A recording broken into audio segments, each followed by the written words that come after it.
Hello there, welcome to another episode of World of Tanks with Ngani Titan. And as you can see here, I've gotten the E75. Rounded out Sunday, bought it, sold the Tiger 2. So I don't have a Tiger 2 anymore. I'm not that fond of the Tiger 2. It's alright, it wasn't a particularly painful grind or anything like that, but at the same time, it's nothing particularly special either. I might, if another opportunity arose to win a Tiger 2 type tank, go for it. Hopefully, I might have a better chance of going for it the next time around. There's a couple of things really stopped me. I didn't make enough points. I didn't play.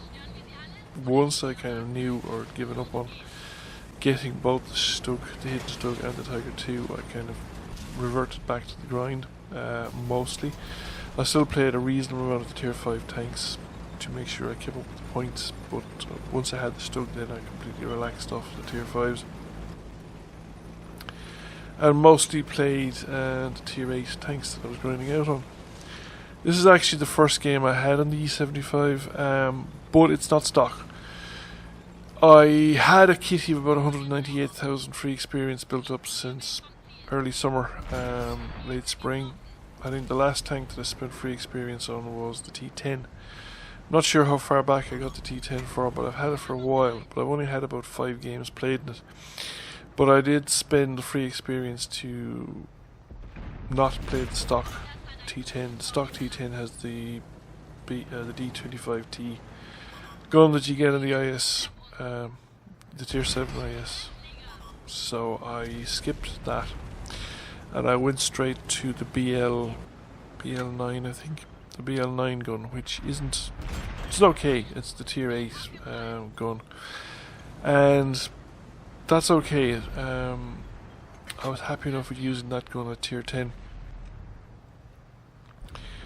In the case of the E75, I actually skipped most of the packages. I didn't get the top package, the one with the 12.8cm gun, but I got the package with the same turret as you get in the final one, but with the 10.5cm gun that you have in the Tiger 2. I reckon the 10.5cm gun is good enough that the remainder of the grind, 63,000 points that I'll need to get the top gun, should be acceptable. Whereas doing it with those lesser versions of the same gun, with poorer performance and lower penetration, but also in the Tiger 2 turret, which wouldn't stand up to kind of the battering you get from tier 10, particularly tier 10 tank destroyers. They just blow the face off you and shoot through the front of your turret without any 180mm any difficulty. Most of these things will have in excess of 200mm of penetration, so they'll blow straight through the front of your turret, gun mantle the whole lot.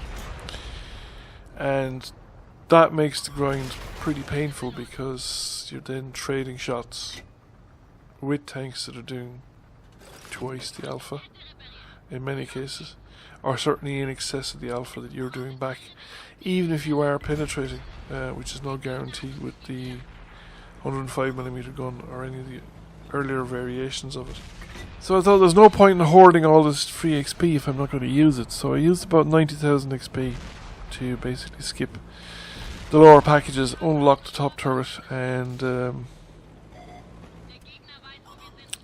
reasonably decent gun. So you can see, if you want to see what the tank performs like, well, obviously with a better player than I am, but Ben of the Beard guys has done a series Road to tier 10, where he took various tanks from various nations and actually started at bottom tier and all the way up to the tier 10 version. And generally he played a few games, even if he free XP'd them, he generally played a few games at each level, at each package. So you get a feel for how the tank behaves at the different levels, and I was, from his experience, I wasn't really willing to run with E75 on the lesser turret, so to speak. So having bought quite a few tanks over the last month, my stock of silver now is down to 1.5 million, and I have 4 tier 9 tanks at various stages. So I have the Walker Bulldog, which is stock, but it's a 90mm, not the Walker Bulldog, the T49, which is stock. It's the Walker Bulldog turret with the 90mm gun that the Walker Bulldog used to get, but is now only available as a premium. So that 90mm gun I think is perfectly acceptable on a light tank, even a tier 9. So I'm happy enough with that, and I'm going to leave that as the stock gun. I think it's the same gun you get right through to the end when you get the 152mm derp gun. Now I'm going to try it with a derp gun. Most people seem to play it with a derp gun, and it could very well be a lot of fun with the derp gun, so we'll just see how it works out. The other tank that I have is the, what you call it, the T30 tank destroyer, which is on the penultimate package. I'm about 30,000 points away from the top gun. And finally there's this thing, which I have on the penultimate package, and then there is the T10, which is on the second package. So it's got the BL9 gun, which I think performs okay with.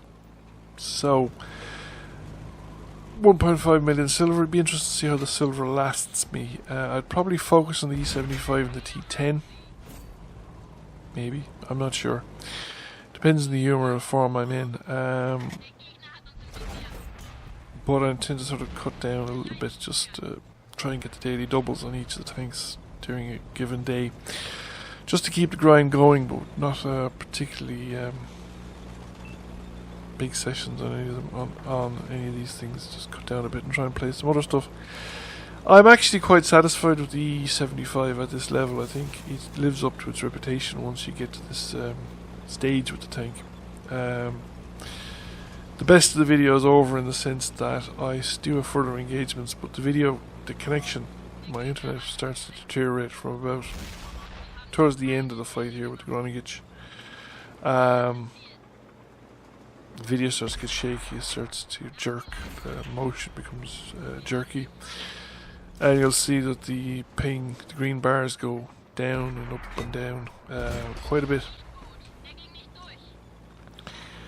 And I didn't have a good game on the E75 for the rest of the night. It was just pure misery, because again the latency was going up and down, and I was missing shots more often than I was hitting.